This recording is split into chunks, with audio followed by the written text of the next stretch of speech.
Hello, and welcome to the FTD support group meeting. Once again, we are back virtually, so thank you all for being involved today. Hopefully, at some point in the future, the light is at the end of the tunnel for the COVID pandemic. We hope that we'll be back meeting each other face to face again. But thank you for your participation in these virtual meetings, which we've been doing now for the last year. So for those of you that don't know, I'll just wider group is rare dementia support, and many of you will have been in touch with our team that you're going to hear from today. But within rare dementia support, we have three groups that are really dedicated to frontotemporal dementia and the associated illnesses. So this group, which is FTD in general, but we also have a group specifically focused on the language variant of FTD, so primary progressive aphasia. So if you haven't heard about that, be in contact with Nikki and her team. And for those people and families living at risk of the genetic form of FTD, we also have a familial group. So again, if you haven't heard about that before, please be in touch with us. But today we're going to hear a variety of things, but with a bit of a focus about one specific form of behaviour, which many people have told us they find quite problematic, which is around obsessive behaviour. And that, of course, is one of the 5 behaviours that are described in the diagnostic criteria. So how we diagnose FTD, along with apathy and disinhibition and loss of empathy and changes in eating. So it's an important behaviour and not something we've always focused on, but hopefully here today you'll hear both from Angela about her personal experience of that, and also from Olivia about some tips of how to deal with that. So that's going to be the real chunk of the meeting. After that, we're going to have a period of some questions and answers. So we're going to start with, that's a probably good time to hand over, Nikki is going to take us through the first few meetings, first few parts of the meeting, and done is linking with other groups around the world, and we're part of a group called World Ftd United, which links RDS with support groups in other countries for FTD, and we took part in a worldwide FTD event last year, and Nikki is going to tell us a little bit about that and how it went, and then we're going to move on to think about the talks on obsessive behaviour. I'll hand over to you, Nikki.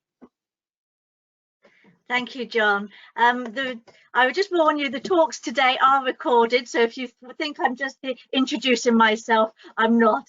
I'm going to be here throughout the morning, but we've recorded some wonderful talks for you today, which we're really pleased about. And so I will just hand you over now to our first recording. Thank you.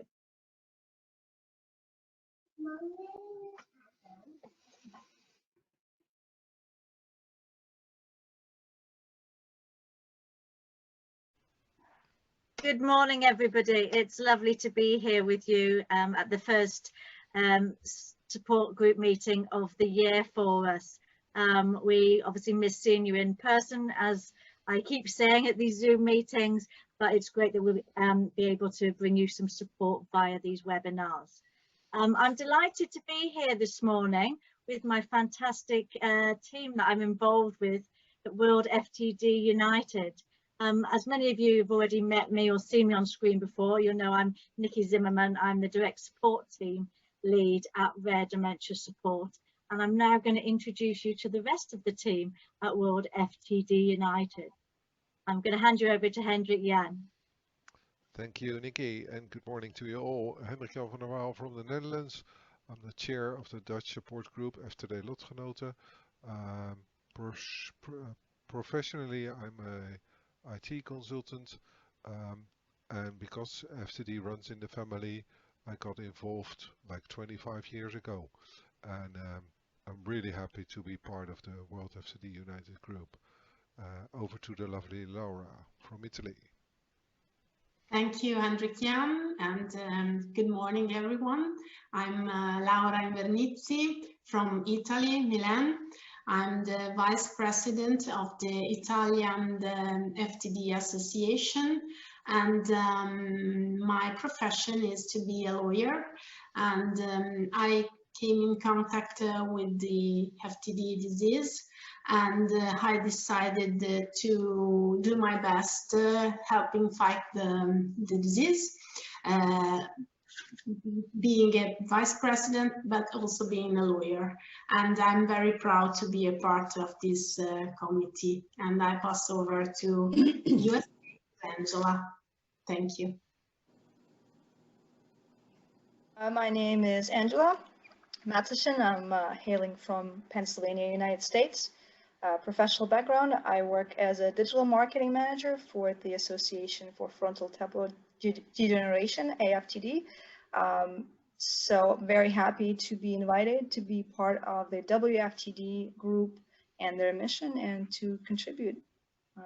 Next, passing over to Ben Freeman.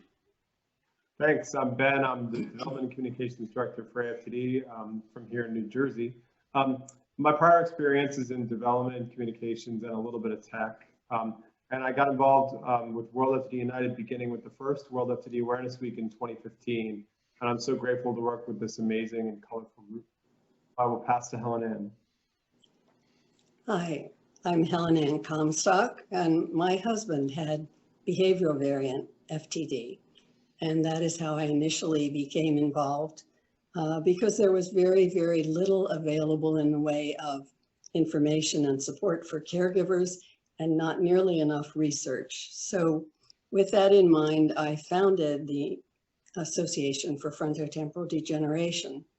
And then out of my involvement with that, attending the international conferences, I was asked to start something of an international group of caregivers. And then that's how this whole little group came together, and just a wonderful group of people who've accomplished so much in such a short time. I'm Tracy Wardle, and I'm talking to you on a lovely summer's morning from Melbourne, Australia. And it's my great delight to chair this wonderful group of people. I'm a neuropsychologist, so my work involves a lot of diagnosing this disease, FTD, and through that work I came to recognise the importance of providing support and education to families and carers of those living with the illness. I've been involved in establishing and running support groups in Australia, and from these support groups grew the Australian Ftd Association. And through my role with that association on the board, I met Helen Ann at the conferences and became involved in World Ftd United. And it's been a very important part of my life for a number of years now, and I look forward to our monthly meetings. So I'll hand over to introduce Maggie Beasley, who's also from Australia. Yes, good morning everybody, and I'm Maggie Beasley. I am talking to you from my bedroom in Tasmania, Australia, and like everybody else, it's a great joy to be part of this World Ftd United team because we are all such can-do people and have made all sorts of amazing things happen.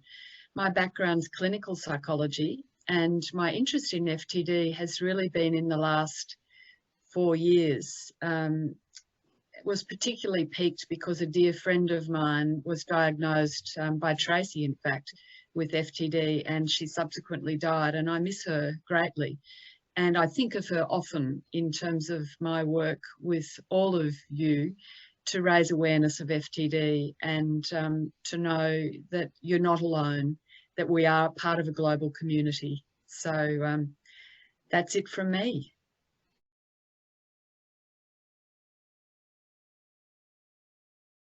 In 2008, at the International Conference in Rotterdam, the conference chairman, John Van Sweeten, asked me if I would gather together some people who are interested in caregiver issues, because at that time the conference was really largely focused on research. So we were able to gather together about representatives of around 10 countries. We had a brief meeting, and that's how World Ftd United got started.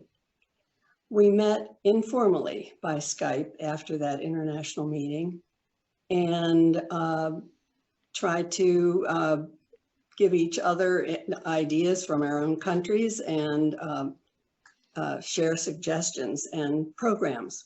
We also met at every international conference. At the conference in Munich in 2016, Alex from France said, look, why don't we call ourselves World Ftd United? Because we've been doing a lot of things together, and we had already just sponsored the first International World Ftd United Week. So from that gathering, we formalized our monthly Skype meetings and also organized an executive committee with representatives from England, France, the Netherlands, Australia, US, and Spain. And then Hendrik Jan from the Netherlands created our web page and also our Facebook page. And we marched ahead to the first World Ftd Awareness Week. And then as we were really booming along at the International Conference in Sydney, Australia, in the fall of 2018, I turned over the leadership of World Ftd United to Tracy Wardle from Australia. Can you tell us from that moment where we are now as a World Ftd organization as of today? Today, World Ftd United, this executive group meets once a month over Skype or Zoom. So that gives its own challenges because we have to have a meeting time that spans all these different time zones. So the current aims of World Ftd are to provide links for support organisations throughout the world. We do that through our web pages and various activities. We direct carers to support agencies within their own countries. And one of our important goals is to raise awareness of FTD. That's our prime mission for us. So since 2016, we've run World Ftd Awareness Week, where we've sponsored and organised activities throughout the world. In 2020, we felt that World Ftd Awareness Week warranted something very special. We'd become all very reliant and used to doing online activities. We'd all had particular challenges with the pandemic. So very early one morning or late one night, depending on which part of the world you're in, I think it was Hendrik Jan had what Nikki called a bonkers idea that we might run a 24-hour World Ftd marathon right around the world. And this involved running a marathon over 3 time zones. First, the Australia Pacific time zone, so it started at 10 o'clock in the morning here. Then when it was the same time, 10 o'clock in the morning in Europe and the UK took over as a second leg. And then when it was 10 o'clock at the same time in America, they took over the third and final leg. So we thought you might be interested to know how we put together and make happen this rather bonkers idea.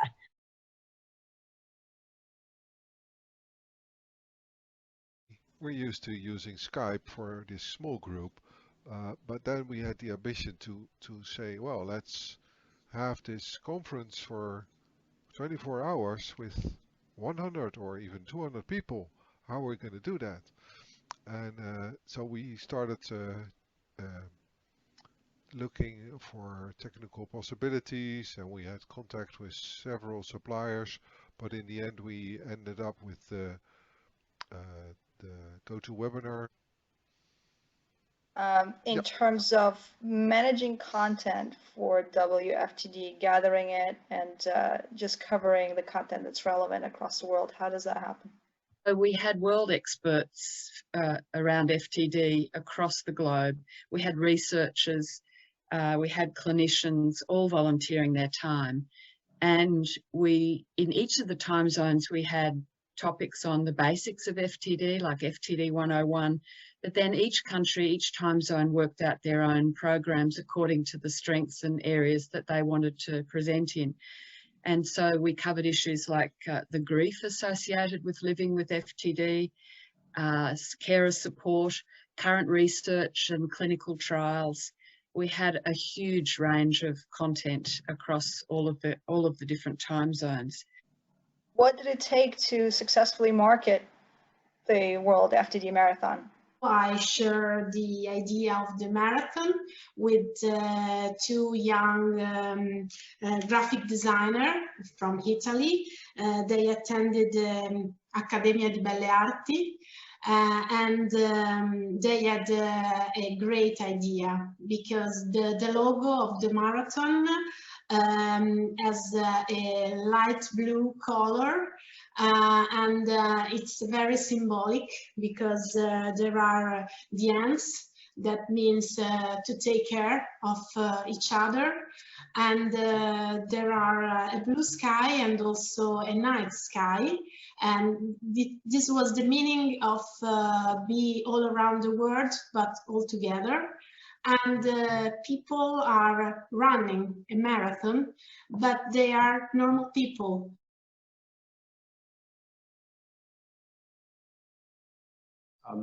Marathon drew participation from more than 600 attendees from across all the different participating continents. And that included more than 375 people and families directly affected in some way by FTD. And it also, really encouragingly, included more than 225 health professionals and researchers from various settings, with a number of different students from those disciplines in the mix as well. We're so grateful for all the presenters who took part, and for all who shared their experience with us and with each other. And we're hopeful to reach an even bigger audience through YouTube and through whatever events we cook up for 2021 and beyond.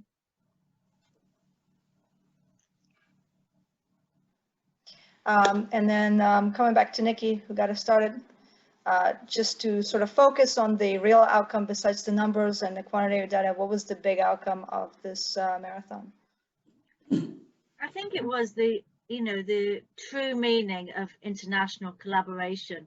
We often hear about international collaboration, and it's academia, it's science, it's research. It's not support. It's not people coming together like this. And this is our global family. This really is, we all look to get forward to our evenings like this. Actually, what we've actually managed to do in our own areas, the amount of health professionals that wanted to get involved in this really makes you feel so good that these people out there, they want to listen, they want to hear from other health professionals, but they also want to hear those really, really important stories from the caregivers, because this is the most important pivotal part of this, is people being able to share their experience. So no matter where you are in the world, you do not feel alone out there. It's a very, very lonely situation to be in. But to hear somebody from South America, from North America, from Australia, from Tasmania, all over the place sharing their stories, it actually does bring you all together. The amount of students that turned up as well makes me feel really optimistic about the future care. And again, they didn't want to hear all about research. They wanted to hear from caregivers to how they can actually improve their care when they are working with people in this industry. I think it really sort of brought it home of everybody wanted to be and listen to these things on a Saturday morning or Saturday afternoon as it ran into. But already we're sitting down and thinking we really want to continue with this momentum, keep it going, and provide more across the world again this year. So that is our main objective, is to think this is doable, this is achievable, and we did it last year, we can do it again this year. From all that, I'd just like to thank everybody that's here today contributing for this, and wherever you are in the world, or you are watching this today, you are not alone. We've got people out there for everybody. So thank you very much.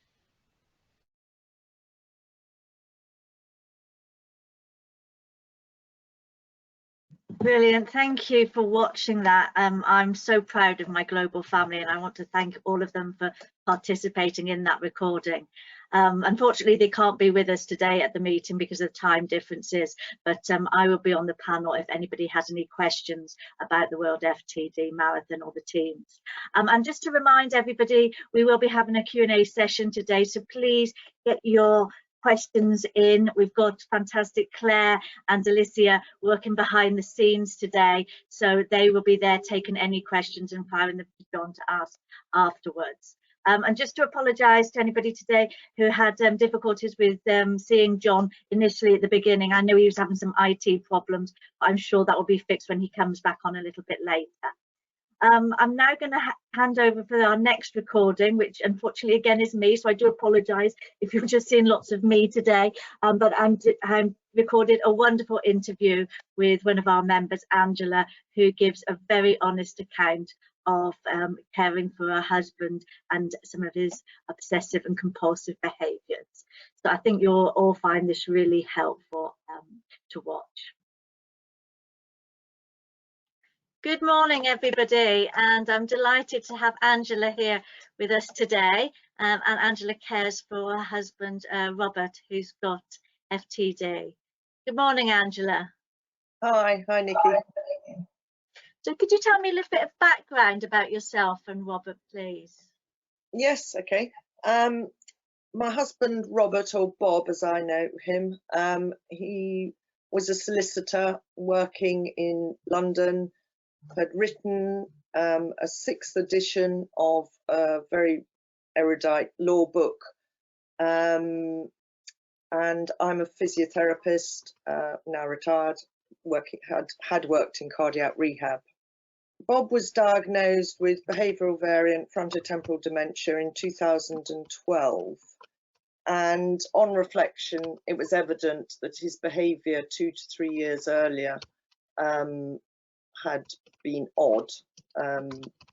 He was given antidepressants which really affected him when he drank alcohol, as they do. He was referred by his GP to a neurologist, and hence the diagnosis. At the same time of his diagnosis, he was forced to retire at the age of 64.5, as obviously his level of work was not as expected. As he's a very sociable person, he immediately joined the local day centre and attended ×2 weekly. We got a dog as well as a companion for him while I went off to work 3 to 4 days a week. 2 years later, when driving, he got 2 driving offences in the same traffic lane, as obviously he wasn't reading the signage. Also, he'd collect my daughter from the station, and he wasn't really sure how to go and find the station, and she felt his driving was erratic. And so she and I took the decision to hide the car keys, and we didn't renew his licence. We just did it there and then. And he found it hard at first, but he accepted it, mainly because he's very compliant. Brilliant. And does Bob have any sort of obsessive or compulsive behaviours in particular? Yes, well, he's obsessed with biscuits, sweets and alcohol. He bought alcohol at the shops, and so I had to make a strong decision of taking his cash away, taking his money away, his cards, and giving him minimal cash each day.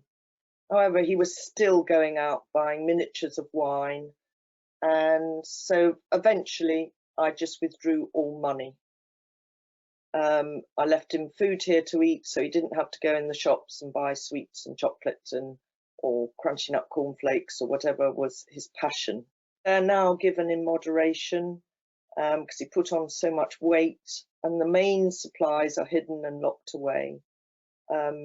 Alcohol is on strict rules, so he's only allowed it 3 nights a week, 2 glasses, and I stick to the same rigid rules unless we got friends round.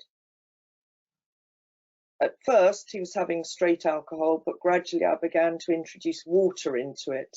And now he's up to half and half. So it's half wine, half water, and he doesn't realise. And when you're in a mixed situation, you have to get somebody else to distract him and pour your diluted, pre-diluted bottle, or dilute it quickly then and there. But distraction is the main thing. And he can't find the wine, it's all hidden. He also loves watching TV.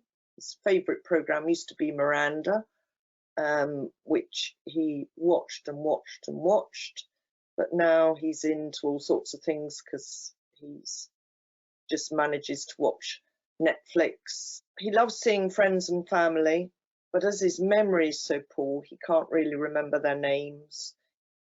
He can speak normally, but if I say something good or bad, he shouts out what I call whoops. So he just can be anywhere, could be out in the street, in a shop, at home, neighbours hear it through the walls, all that sort of thing.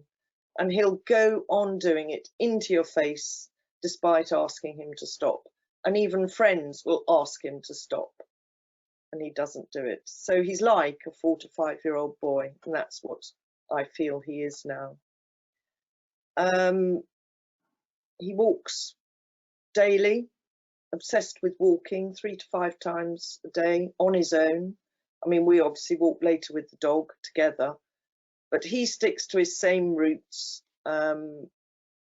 He occasionally has got lost, but I'm able to follow him. I've got an iPhone and I use the iPhone app, Find My Friends. I changed him to an old iPhone, and as long as he's got his phone in his pocket and it's switched on, charged up, I can trace where he is. So I find that really helpful. How do you find this sort of has an impact on sort of your day-to-day life with family and friends? Well, before the pandemic, I did feel it really affected our lives. We weren't being asked out to see people, to see friends. We weren't being asked out to dinner, because unless they were really close friends and really understood him and knew how to deal with him, you know, people didn't want him along. So, you know, we just weren't invited to things, or, you know, I was always trying to say, look, I'll come on my own, I'll leave them behind. So it has affected our lives hugely. You know, even meeting up with friends and going away with them, it's just not the same. It's, you know, I'm on tenterhooks the whole time about what he might say, what he might do. So, you know, you can't really go to big events anymore with him. Like, I mean, he did come to our daughter's wedding, obviously, and my other daughter helped control him. But funerals, I mean, he got so plastered once at a funeral that after that I vowed never to take him again. So, you know, all these things I just accept on my behalf, and I just really want people to say, yeah, you can come on your own, don't bring him. And luckily I can leave him at home on his own. And how about Christmas and sort of the lockdown and the restrictions there? That must have been sort of difficult. When lockdown first started last March, of course all the day centres closed and all those sort of regular activities he did went, and so he found that difficult because he couldn't understand why he couldn't still go out and do his normal activities. And really, in that first lockdown, I mean, it was wonderful. We had nice weather because I could get on with jobs in the garden and so on. And he would just still go out walking, but wasn't really understanding, I don't think, why when we went out on a walk, I all the time was saying, you know, you mustn't get near people, keep away, mustn't touch the fence, you mustn't touch this or touch that, and so on. And trying to remember every time he went out for a walk, come back in, go and wash your hands, you know, all this sort of thing. But luckily, so far, he's remained COVID-free. He often came back with masks from various shops he went into. Despite me putting a mask in his pocket, he wouldn't put it on, and he'd acquire all these extra masks. But so he can't understand it. Every day he says, "Are we seeing our girls? You know, can we see our daughters?" and this type of thing. And I say, "No, we can't see anyone." As for Christmas, sorry to say, we did break the rules.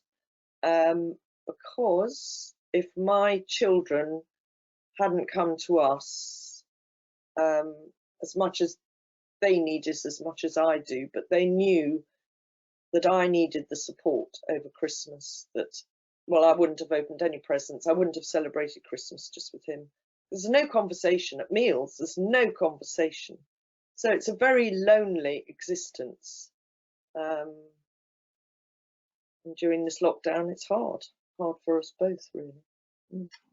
Thank you for being so honest about that. It's really, really appreciated. And like you said, it's been a while now. You've been doing this for a long time, Angela. You really have. 8 years. Yes, yeah. Have you acquired sort of new skills, new coping strategies over that time? Yes, sort of. I've got a few things I've thought of. I'm fortunate. I can leave him for 5 to 6 hours at a time while I go off and visit my daughter and a baby. Well, we could do that. At first, I did things like leaving a sandwich out, all visible, not even in the fridge. It was out, a drink, everything. I'd come home and found it wasn't touched. So I'd leave it sort of 9, I'd come home at 3:03, sandwich still there, and sometimes drink still there, all the sweet stuff eaten. So I thought, right, I'm the one who gets cross about this. He doesn't need the food, he doesn't need the sandwich, he's got enough weight on him, he's not thin. So I thought the fluid is more important. So I stopped making the sandwich. I thought it just makes me cross. So don't make the sandwich, but give the fluid. But then the fluid wasn't being drunk. So I now have a camera set up in the kitchen directed on the fluid, and I can use it through my iPhone. And if I remember while I'm away having a good time, I'll look at my phone and see if the drink has been drunk. If it hasn't, I then phone him and say, drink your drink. So that's one of the things I've learnt. The other thing is I always stick by the same rules. So for food and wine, etc., he has biscuits, let's say in the morning, and then all day he's saying, I want more biscuits. I say, no, you know, you can have cake or a scone or a hot cross bun or something. So, you know, I'm quite firm on what I'm giving him. I've found that one of the most important thing is when you bump into people, be open and honest with them. So out walking or whatever, he'll go up to people and say, I recognize you, or I know you, I'm sure I know you, or you look very like somebody I know.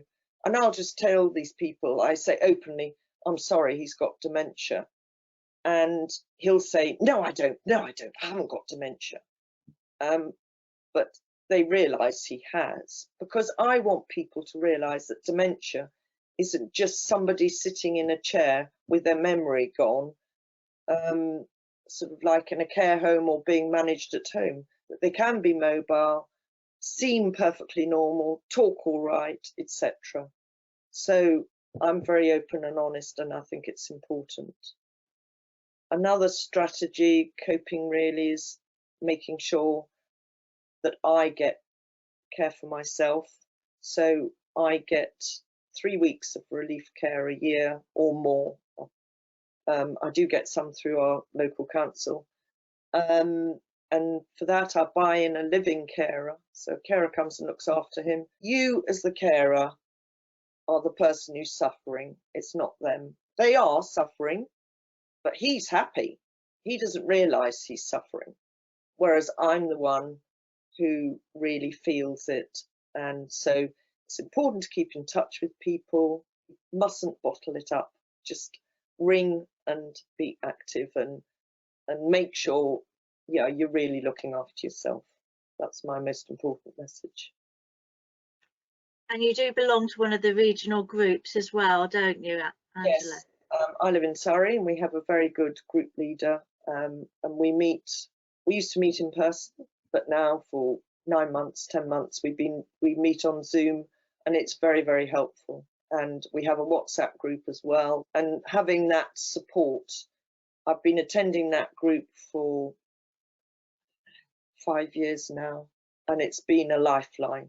So important. And you know the stories of other people, how they're coping with their partners or the person they're caring for, and it's just so helpful. Really, really helpful. Brilliant. Thank you so much. And yeah, I don't think you can undervalue sort of the importance of having support there for you.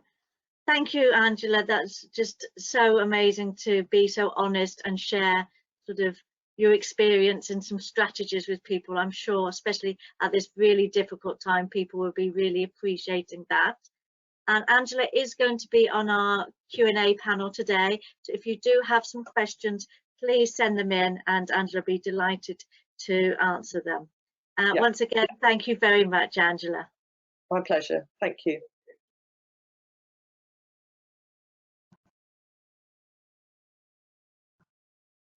Brilliant. I really think that would have resonated with a lot of you that are watching today, and a huge thanks to Angela for participating in our meeting. It's so important.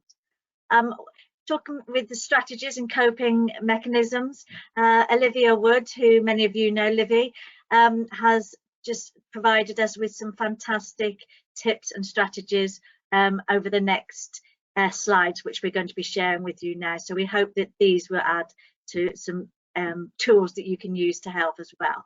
Thank you. Good morning, everybody. It's Livy from the Direct Support team here, and today I'm very excited to be talking to you all about possible strategies for managing compulsive behaviours.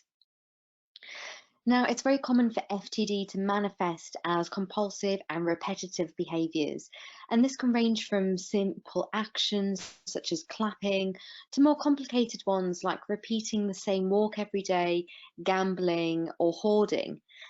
These behaviours can also include things such as compulsive eating or obsessively eating one type of food, often sweet foods. Now I'm going to get straight into this with an example. So my family member has a diagnosis of FTD. He has developed some rituals, including eating biscuits at the exclusion of other meals. He has also become obsessed with Sudoku and has developed a compulsion to count constantly out loud. He has also started hand washing repetitively and needs significant encouragement to stop, sometimes becoming angry. Okay, so we're going to come back to this example in a little bit, but first I'd like to briefly go over the different categories of compulsive behaviour. So our first here is almost like when a needle gets stuck on a record, where the same sounds, the same words, the same behaviours get repeated over and over again. So for example, the constant use of the same phrases or repetitive calling out. Our next category here is repetitive but often purposeless movements, which might include things like clapping, tapping, or foot shuffling. And finally, our third category is when somebody with FTD either fiddles or manipulates with objects which are in their immediate environment, even if it's not contextually or socially appropriate to do so. Now, it's important to remember that people living with FTD tend to have minimal insight into their compulsive and repetitive behaviours. They're often involuntary rather than driven by obsession, anxiety, or fear. So whilst these symptoms may look very similar to OCD, they're actually very, very different. Now, I'm going to move on to possible considerations and strategies, but just bear in mind that it's not a one-fits-all, and of course this list today isn't exhaustive, And sometimes we need to be like detectives or be quite creative with our approaches and use trial and error to find what suits ourselves and our loved ones. So the first thing I want to talk about are strategies for repetitive vocalizing. And these are notoriously difficult behaviors to change.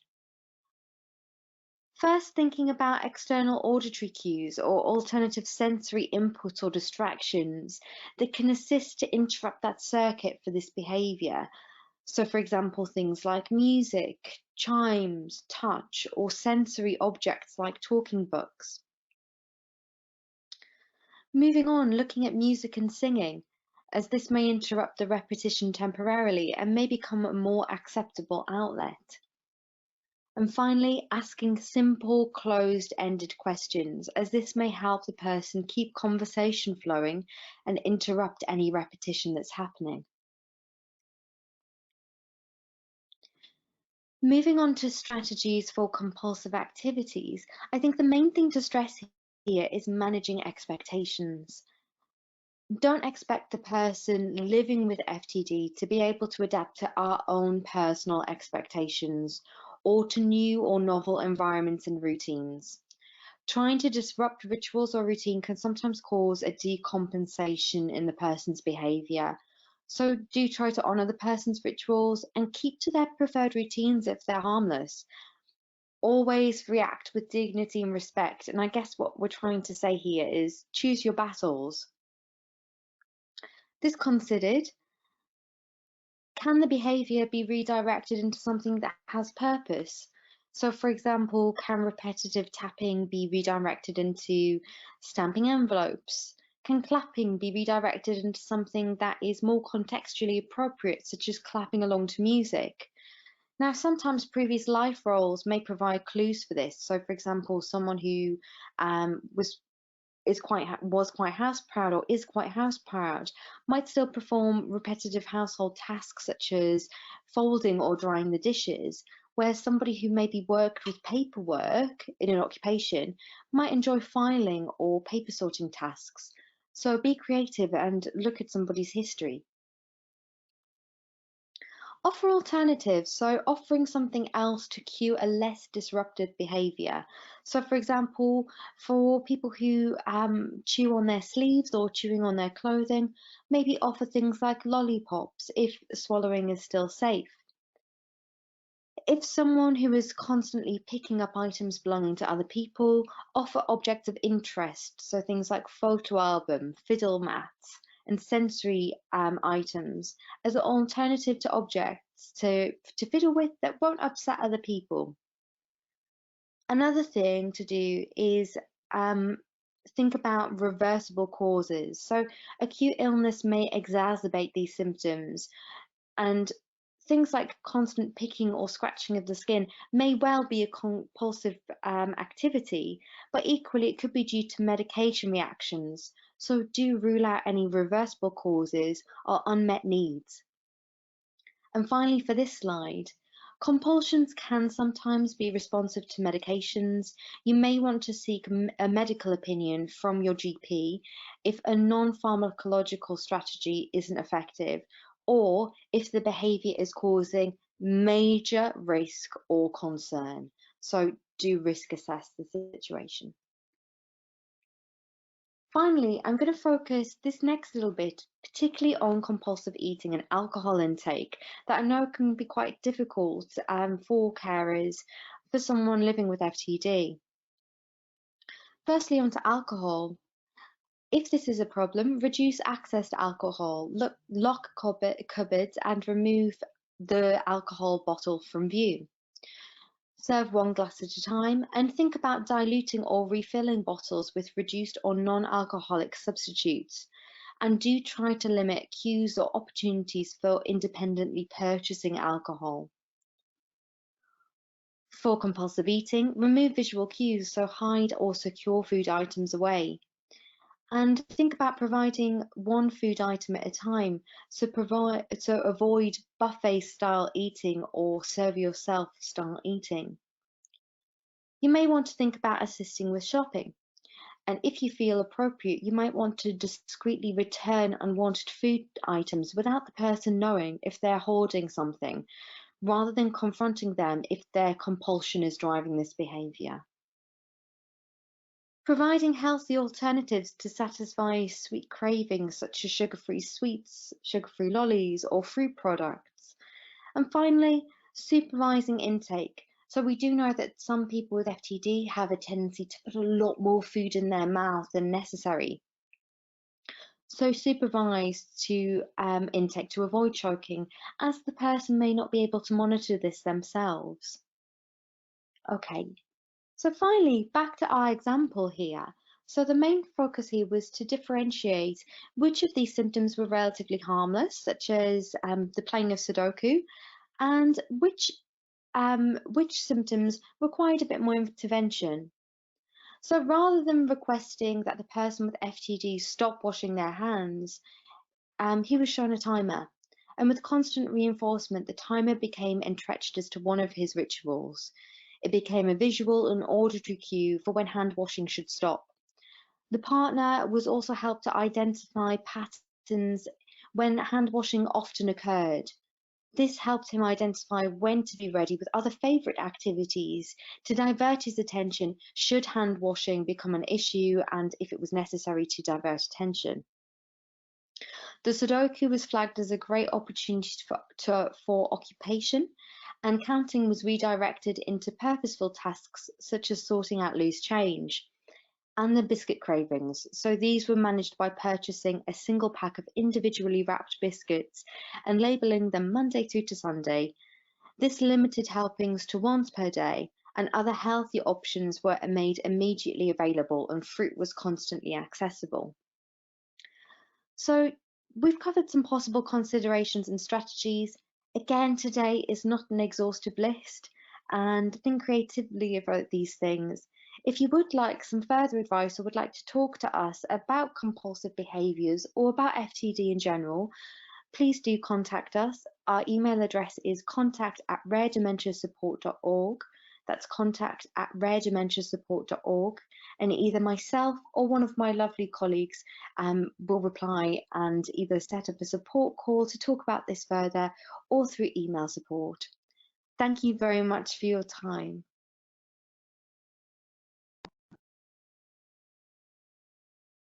Thank you to Livy, who provided those wonderful slides. And just to reiterate, please do get in contact with us. We have sent emails out to all our members at this really difficult time, encouraging you to make contact if you're having any worries at all. So please do take us up on that offer. And now I will hand you back over to John. Thank you, John. Hi, thanks, Nikki. So we're going to go through a Q&A session. If we're interrupted by a young child, we might be, but we'll hopefully be able to get through all the questions nonetheless from our whole team. And I wonder whether the panel might all switch their cameras on. So Nikki and Angela and Hannah, so that we have everybody in fantastic, and Trish, fantastic news. Okay, so I'm going to start with going through some things about behavior, just because that's been the topic, and there's been a little bit about obsessive behaviors, which has been the main topic today. So someone who said, do obsessive behaviors and FTD get worse in parallel? And I think one thing to say, which I think many people will have experienced, and I'll get other people's perspective on this, is that behaviours can be variable and can come and go during the disease, and often for no particular reason. And suddenly you might have one behaviour that happens, and then suddenly it'll switch to something else. And in particular, often quite disinhibited behaviour can wane as the disease progresses. Often the more loss of motivation, apathy behaviour can carry on, but these things do come and go in a not very predictable fashion. So I think often when one has got quite frustrated with one behaviour, sometimes that behaviour can disappear and go away rather unpredictably. Does anyone else have any perspective on that? Angela, I don't know whether that's an experience that you had. Yes, I was thinking that my husband used to hand clap a lot, and actually he stopped that now. So, you know, it does sort of vary. Yeah, I can't really think of anything at the moment, but I will bring something in if I think of something. Yeah. So I think it's, you know, there's always a concern that these things will just carry on and get worse and worse, and you know, obviously, as the disease progresses, there are a number of things which get worse, but some behaviours can particularly come and go. So somebody has asked a little bit about, my husband has FTD and seems to lack motivation or interest, spends a lot of time in bed, won't engage with carers. Is this common in FTD? Are there any strategies to help with this? Well, of course, lack of motivation and what we call apathy in general is one of the core features, unfortunately, of FTD, and one of the 5 things I talked about earlier on when we think about how we diagnose FTD. That lack of motivation is very common, and of course has often been misdiagnosed as depression for many years in advance of the diagnosis, and it's often loss of motivation not in the context of feeling depressed about things. So I'm going to pass on to others to think about, talk a little bit about perhaps strategies that other people have thought of. Maybe I'll start with you, Nikki. Yes, I think it's, you know, we do see this an awful lot, and it's really sort of digging deep and to see sort of what are the interests of that person, what is going to get them out of bed, you know, and being really, really creative to make something really exciting, to make them want to get out of bed and sort of take part in. And really sort of making it as their idea, putting the emphasis on them of, you know, this is something that you really wanted to do. You know, so it feels that, you know, they're in control of the situation. You know, they may feel that they want to stay in bed because, you know, that's their sort of almost protest, as it were. But if there's something that they have decided they want to do, you know, really delve deep into that and arrange that activity for them. Does anyone have anything else to add? Trish, and then Angela. Thank you everyone for coming in, but Trish first, maybe.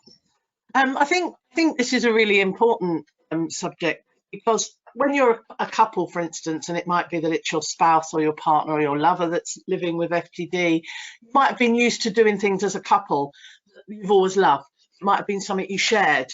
And I think what's difficult is you have to perhaps accept that the person that is living with FTD may no longer want to do it and may not be interested in the things that you used to share. So it's a massive loss. And maybe you're constantly trying to reignite that kind of, you know, that activity. And maybe we have to accept that the person with FTD might want a completely different activity, something that bores us, something that we don't care about, something that we can't imagine they care about. And yet we can probably accept, if we observe, that there's probably things that they do want to do, but maybe we've ignored it a little bit because it's not something we want to do. So it's about thinking about the smell of the room, sounds in the room, maybe sitting looking out the window, looking at the birds, maybe giving the person a camera, even though they've never been interested in birds before or never been interested in photography before. This could be about sitting and just looking for a bit and seeing, is there anything at all that they seem interested in, looking into it and maybe working with that. Thank you. Great. That's really helpful, Trish. Angela? Yeah, my husband spends a lot of the time in bed. He's very physically active, but he just lies there, so staring at the ceiling. He's got a radio, he's got an iPod, he could listen to anything, and he literally, I'll go and switch it on, he'll switch it off.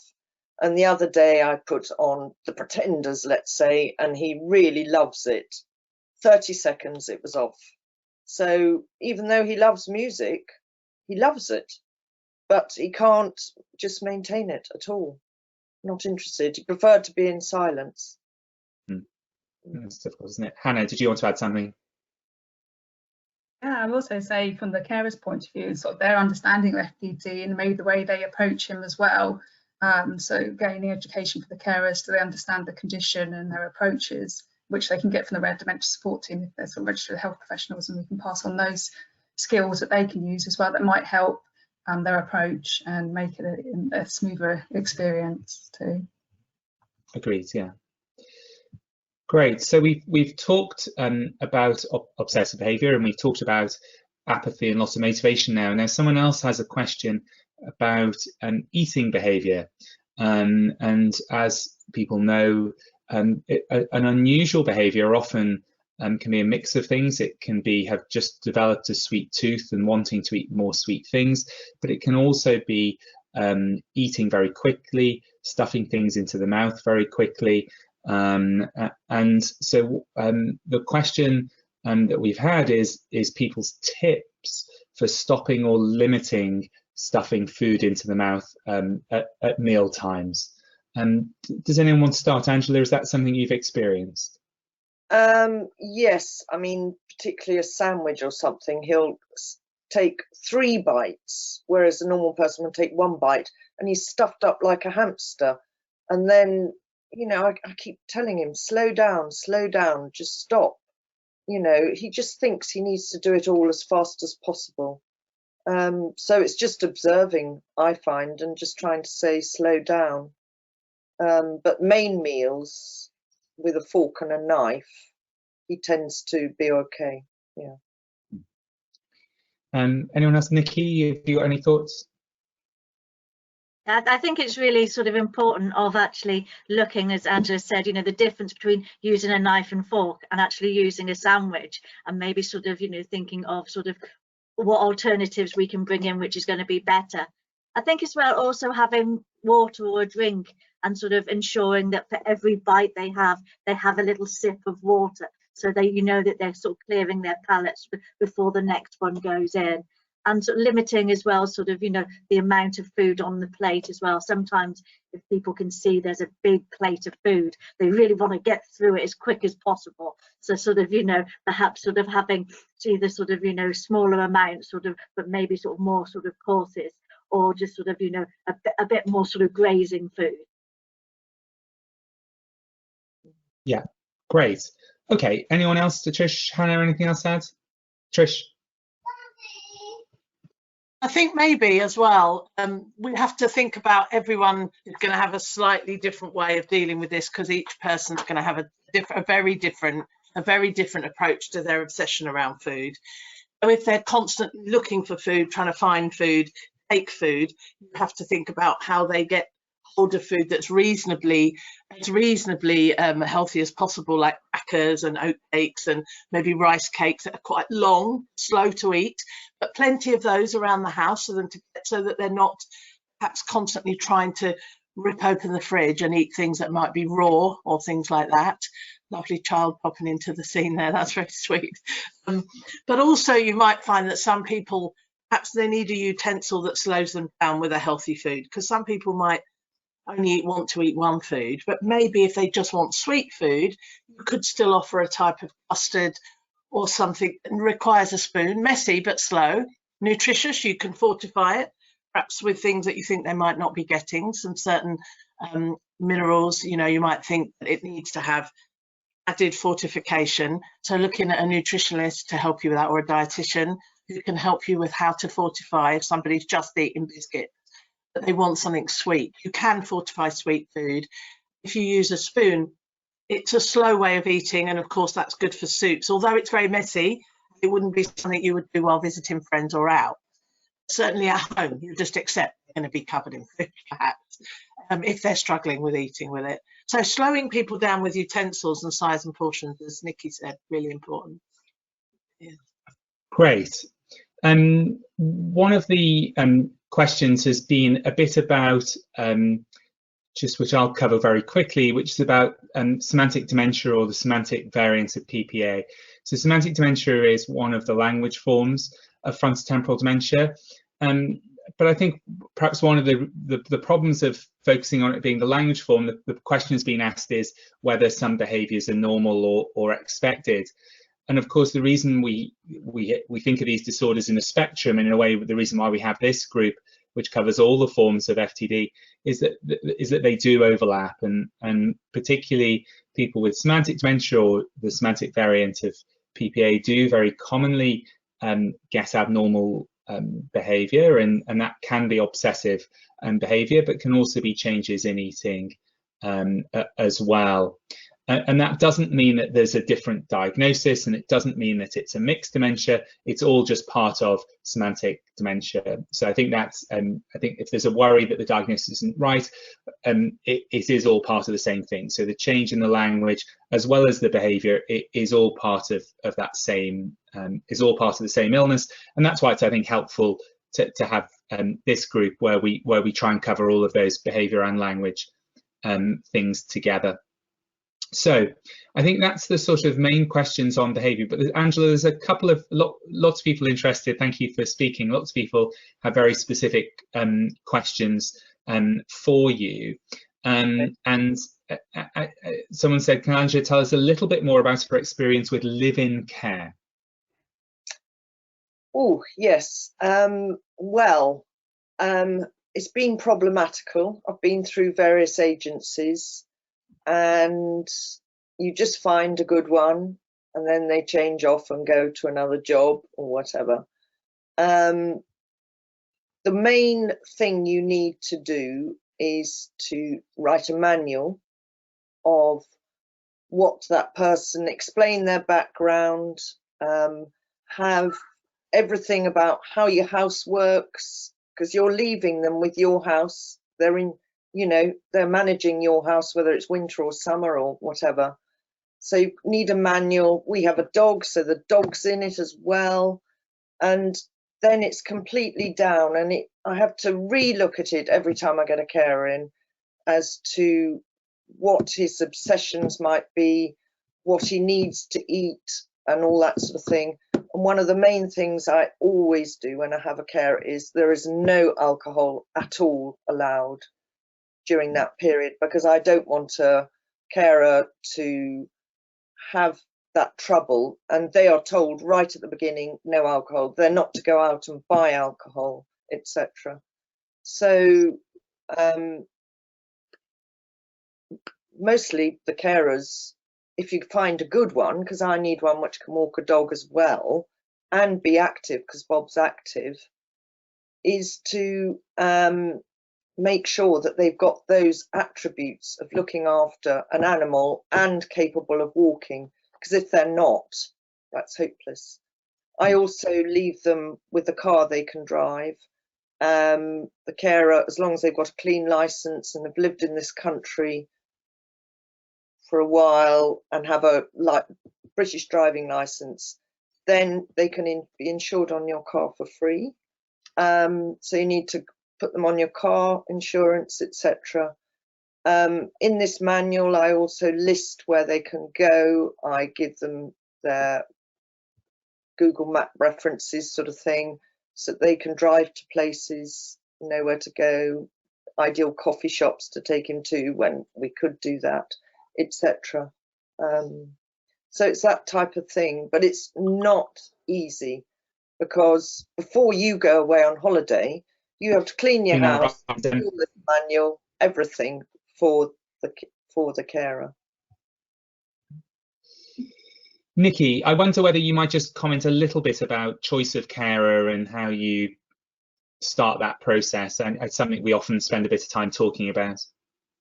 We do. We look into this a lot, and there are some really good reputable companies out there. But what you really need is the company that will listen to you. It has to be lots of open communication. If you are dealing with a company to say, oh, we know what we're going to do for you, it's no, they don't, not until they've listened to you. And as Angela said, writing a manual, and actually even down to the nitty gritty of, you know, how he likes to brush his teeth, what colour face cloth he likes to use, all those really simple things of the minute things that need to happen during the day. And if they are rigid in his structure, he will need them. And you know, it's very much about personality as well. They could be very sort of different in sort of the way they are, but if somebody is going to gel, somebody's going to enjoy walking the dog and enjoy going for long walks, then that's perfect. That is half the battle. It's just when you've got a carer that's coming in that, you know, they're doing it and they're quite good at sort of what they're doing, but they don't really enjoy doing that. That's going to feed off. You're going to be able to feel that. So it's really sort of asking all the right questions, and don't be scared to ask. And actually, if they're doing something wrong, please tell them. Let them know that, you know, actually it's much better if you do it this way, or if you carry on doing that, that's really going to drive him around the bend. So just please be careful, because, you know, the carers themselves are only human and they're learning. They need to learn all about your husband, all about your house. So they really need you to give them those tools to make it a success. Great. Yeah, no, I think that's right. Hannah, did you have something to add? Yeah, just really about experience. You can have one family have one sort of care agency and have a not good experience, but I think it's always important to highlight everyone as an individual, and everyone has different needs, and different care agencies can provide that different need as well. So it's going for your gut instinct, what you feel is best for your situation, which is really important as well. Great. I'm going to move on to talk a little bit about some physical symptoms that people have asked about. So one of the questions was about incontinence. It's sort of initially to you, Angela, but I think a helpful question just in general about what the experience is of incontinence. And so my husband was diagnosed in September, won't get out of bed in the mornings unless a carer prompts him, and therefore wets the bed and is now fitted with a sheath. So, I mean, incontinence can happen for many reasons, and you know, there are a couple of important things to say as a sort of offset, which is, you know, men of a certain age do all get problems with their bladder, and we always do recommend, if it, you know, depending on the exact symptoms, that at least just to check there isn't a physical problem as well, and we're not missing that. However, that said, people who have FTD do get incontinence as part of the illness. So that can be part of the illness because of the brain control of continence, and particularly when you have a lot of that is frontal lobe controlled, and so often the not recognition of that you need to go, and the sort of disinhibition of it, and peeing in various places. That can be part of FTD, but also it can be part of the disease as it progresses. So it is a problem, not something we talk about a lot, but I think it's something that's an important thing to bring up. So perhaps I'll just bring people in terms of experience and thoughts. So Trish first, maybe then. I think practical help around incontinence is vital, and the experience that I think we need to consider is how you continue to sleep with someone who might be incontinent. Well, you can. There is a way if you've got a reasonably good sized bed.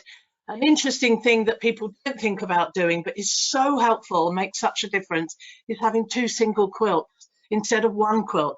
A couple of reasons. One, it means that your quilt might stay dry, and it means the other person's quilt will also fit in your local in your own washing machine, and you don't have to get your double quilt taken off to the laundrette because it doesn't fit in your own one. So washing single quilts, can do them quite reasonably quickly. Thin quilt, think about the dog so you can dry it. Also having a plastic sheet that goes underneath your sheet that you need a couple of, about 3, and you have a wash and wear every day on that. And recognising that, of course, it means as well that you might need to think about something that stops any wee coming towards you as you're trying to sleep, even if you want to continue sharing a bed, and some people want to do that right through this process. You might change beds and have 2 separate beds or rooms. If you are sharing a bed, you have to find a way of doing that comfortably for you.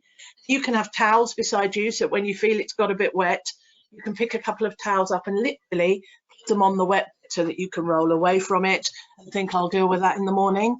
You know, you need to think about your practicalities through this so that you can sleep, you can rest. It's not the end of the world if it's just wee. It can, of course, be both. And you have to then plan for the next day how you're going to wash and dry all of this. So think small, thin quilts, separate from yours, that you can easily wash and easily dry as best you can. That would be my practical tip on that one. That's helpful. Trish, anyone got any other thoughts? Hannah?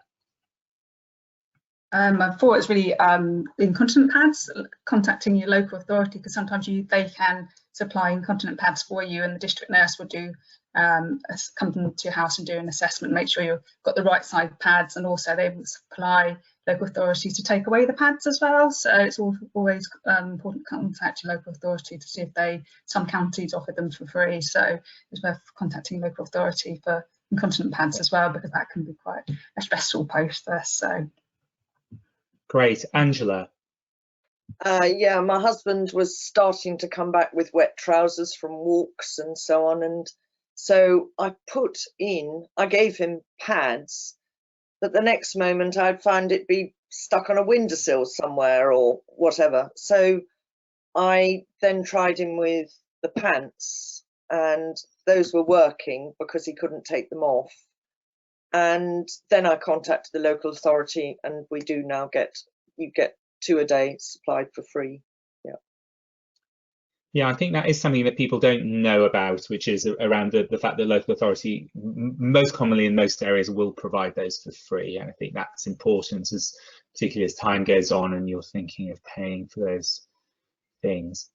So thank you all, that's really helpful. The next question was about walking and about walking and whether walking is a problem in general. And I suppose to say that we recognise that probably about 1/3 of people will develop symptoms similar to Parkinson's disease, what we call Parkinsonism, and that's not uncommon. So around 1/3 of people will develop slower walking, and often the question here is specifically about periods of rapid walking, which is often resulting in falls, and that's often a combination of the fact that the walking is being affected with impulsiveness, and impulsiveness is quite common, and particularly the impulsiveness of not recognizing that your walking is unsafe, or that you're unsafe walking,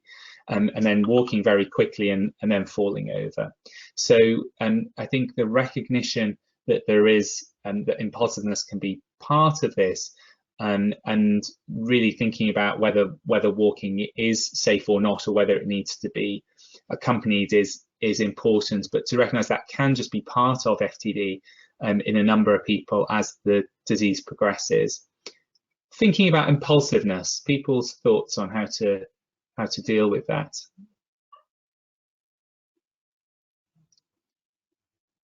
Trish, did you have some? I'll happily come in if you're not fed up of hearing my voice too much. No. I think I think we have to accept that somebody is impulsive and compulsive, and we're probably not going to stop it. That's probably got something to do with us accepting this isn't going to stop. It's not going to stop, so I have to find a way of making it as safe as possible. So I have to think about the shoes that the person's wearing. I have to think about where we walk, perhaps walking in the park so the falls aren't through the, what sort of using up the energy in a place where falls wouldn't be too dramatic. And perhaps thinking about going out for that walk early in the day and using up the energy and accepting it's going to be compulsive walking. And if it's in a park where you could meander along still perhaps, and you can still see them compulsively walking on grass, if they fall, it's hopefully not going to be a terrible fall. Trying to keep up with them is not possible because you too might be struggling with the speed of their walk, or perhaps thinking about support that they might need physically to walk compulsively that might help slow them down, such as a walking frame, a frame that they might lean on and become hooked on leaning on it. It might actually help them slow down a little bit. So thinking about accepting that you're not going to stop it, you have to try and adapt it, make it as safe as possible. Yeah. Hannah. Yeah, from experience from speaking from carers, a lot of carers are quite stressed because of the lockdown and how going out for a walk can actually expose you to more risk of catching COVID. I suppose it's about letting the person still go for a walk, but the time of day that you go, maybe go in the evening when it's quieter, so you're not restricting them and have that obsession of going for a walk. You're still allowing them, but you're changing the time, which makes it safer. time for that person to go out, but being aware of the darkness and lights, but you can always have a torch, things like that, practical things as well, but it helps. Right, Session. I was muted. I was just going to add as well, you know, try a bit of distraction on the walk if you can. I mean, I know we're at the bit of a bleak time of the year, but coming into springtime, a bit of mindfulness on the walk, listen to the birds, watch flowers growing, you know, look at what's happening around, you know, try and sort of slow people down with sort of looking at the environment and taking it in and making it a bit more enjoyable. And also at this really difficult time, do take advantage of the one rule that we do have of you are allowed to meet one person outside for a form of exercise. So if you can get a friend to be that one person to do that walk, that just give you some space as a carer, please take advantage of it. Great. I've got two more small questions on symptoms, then we're going to move on to talk a bit about emotional aspects, and then we'll finish just talking about support. So one of the questions is, my husband eats twice as much as he used to, lots of biscuits, but is losing weight. Is this common? I think people with FTD can put on weight and lose weight. A part of having dementia in general is people can lose weight over time, something about our metabolic rate and how that changes over time, sometimes despite eating. I think it's something that we would generally recommend that you and the GP and your physician keeps an eye on, so that you not become weighing people all the time, but at least keeping a marker of how the weight is going. And as the weight goes down, there are lots of things that can be done. And we often ask people to involve the community dietitians and the community speech therapists, and particularly thinking about the kind of things that people are having and the kind of things people might like to keep their weight up, including build-up drinks and high-calorie drinks and things that the community dietitians have a huge amount of experience of. Anyone else got thoughts on that or anything to add? I just think it is really important to check in with the GP with this. Don't underestimate sort of the importance of that, and see what you can be, you know, gained from this. You know, having the dietitian is really sort of something that may not be offered to you straight away, but please, no, that's right. do encourage your GP to find this service for you. Yeah, it's definitely something we often ask the GP to get going, isn't it, from our clinic. Hannah?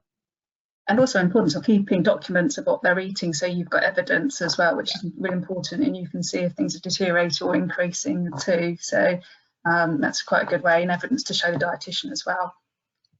Great. I want to get through the final few things. With one very quick thing then, my husband can spend hours on the toilet if I don't get him off. Any tips? I think that's around motivation mainly. So, you know, I think we talk a lot about distraction and about thinking about things to get people to do other behaviors, often trying to rationally tell people they don't need to be on the toilet is not going to work. Often it's be a matter of distraction and other things. So I want to move on just to a couple of questions. There's a question to Angela, but I want this to talk about this a little bit more general for 5 minutes. The question was, how has the illness impacted you emotionally, particularly the progress of it, and how has this affected your outlook on life? A rather philosophical question. In some ways, I just find the slowness of it, the slow progression. Bob's progression is really slow, and I just feel this is going on another 10 or 15 years, and I find that hard because, you know, I will have been sort of on my own almost all that time, yet having to care and not have the ease of, in some ways, being on my own properly. It's the psychological impact on me is, you know, enormous. I do feel very down at times, and, you know, that's where I think, particularly during this lockdown, you just have to get on the phone and speak to people and be open and honest, or drop round on them and just say, I've just come round for a cup of coffee, I need to get away, you know, that type of thing. So, you know, it is really important to think about yourself. I think that's right. I wanted just to, someone else had asked a little bit about end of life and about thinking about how we deal with those kind of things. And perhaps I'm not going to focus so much on it now, because what I wonder is whether it's an entire topic for an entire meeting. And I know Nikki, it sort of segues a bit into talking a little bit about the kind of small group sessions that RDS is now providing, which I'd like you to talk about, but I'm going to just wrap that up a little in a few other questions that people have. So Angela, people were asking, which I think sort of feeds into this, is about the support groups you were talking about whether they were for people with FTD and carers or just carers. Nikki, people have asked about members online forum and whether it's going to go live, and I think there was one other thing, but we'll come to that. So maybe Angela first. Our care group is just for carers only. We have had the odd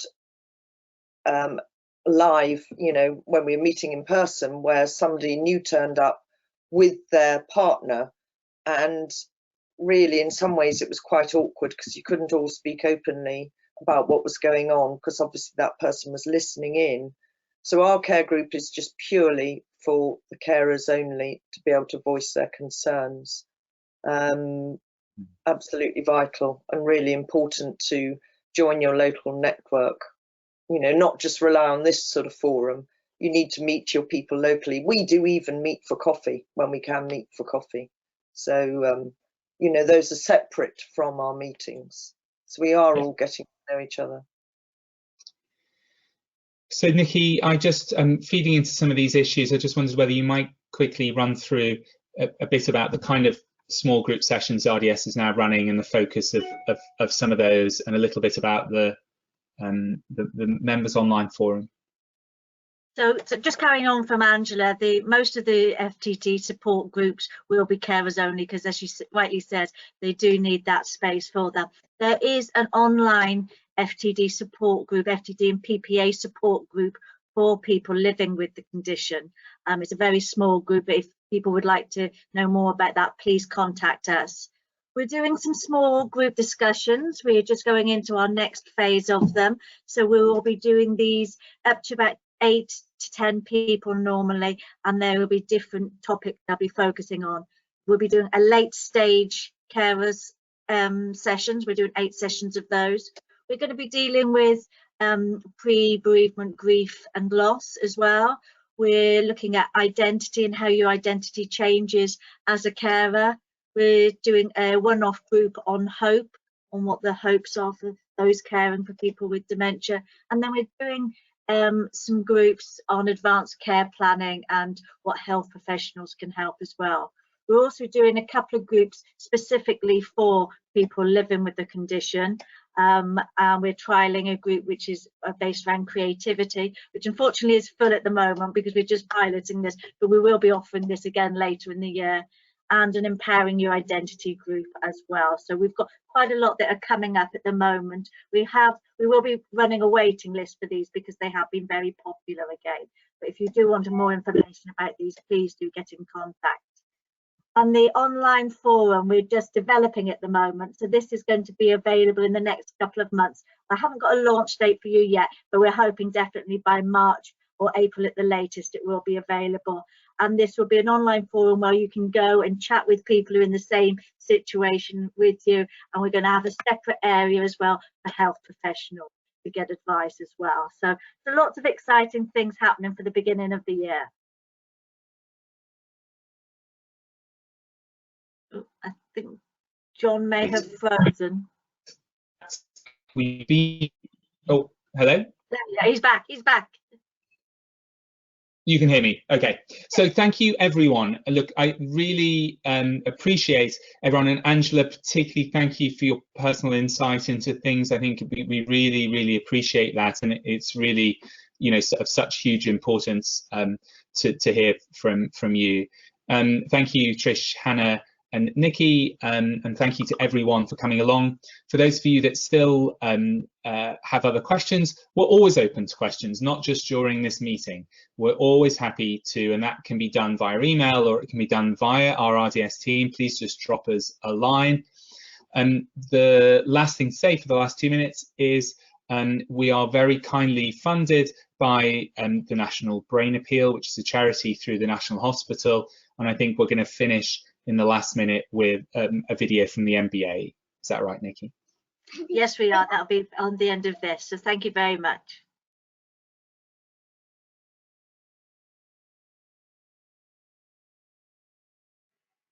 Hello, my name is Eva Tate and I'm the Major Appeals Manager and Manager of the Rare Dementia Support Fund held by the charity the National Brain Appeal. The National Brain Appeal raises money as the dedicated charity for the National Hospital for Neurology and Neurosurgery and UCL Queen Square Institute of Neurology. The National Brain Appeal raises funds for Rare Dementia Support's 2,000 members to help individuals living with rare and early onset forms of dementia, their families, friends and healthcare professionals. And we also hold several other funds for FTD and dementia research. The funding helps not only the support group meetings in London, but also the regional support groups, admin and support staff and all other associated expenses, including the new online support groups. When things return to normal, there are travel and accommodation bursaries available to help members attend the meetings. This year, we've raised our fundraising target to 300,000, and this will rise further to 350,000 by 2022 to develop and extend the service in the areas of education, support and research, with the ultimate aim that everyone affected by a form of rare dementia will have access to specialist information and support, as well as contact with other people with a similar condition. We apply for grants from grant-making trusts, foundations and livery companies and have a wonderful group of supporters, some of whom are here today, who fundraise for us in an amazing variety of ways. We would love it if you would like to sign up to our RDS fundraising newsletter to hear more of these stories and receive news of how we can support this community. We have had people do head shaves for us. We have had a gentleman drive across the Mongolian steppe in a VW Polo, and we have lots of people who take part in runs and virtual runs as well. At the end of February, we held a gala dinner called Mission Possible, where we raised 110,000 for the expansion of rare dementia support. And we are delighted to announce that in line with this expansion, the charity is committed to raise up to 7 million to create the world's first centre of excellence for rare dementias. If anyone would like to discuss any fundraising ideas or the new capital appeal, please do feel free to email me or my colleague Alexis, our Senior Fundraising Manager, who will speak about the innovative new ways you can be involved in fundraising for RDS, even during this challenging time. Thank you very much. Hello, my name is Alexis Gebby and I'm the Senior Fundraising Officer at the National Brain Appeal. I just want to start off by saying a huge thank you to all of you who already fundraise for RDS. We really appreciate all of your incredible efforts, especially at this difficult time. My role at the National Brain Appeal is to look after all the amazing people taking on various fundraising activities for us. We have had people challenging themselves to run marathons, cycle long distances, climb mountains, and even take on skydives, all whilst raising money for RDS. We also have wonderful fundraisers out in the community who organise golf days, hold coffee mornings, host choir and carol concerts, and even shave their heads. These people ensure that more people like you can be supported through rare dementia support. If you're interested in becoming one of our fundraising heroes, then please do contact me. I am here to support you with your fundraising, and I'm more than happy to chat about any ideas that you may have. While at the moment it isn't possible to take part in a sporting challenge or hold a big fundraising gathering in your local community, we do have some fundraising ideas, such as taking on a solo virtual run or walk, hosting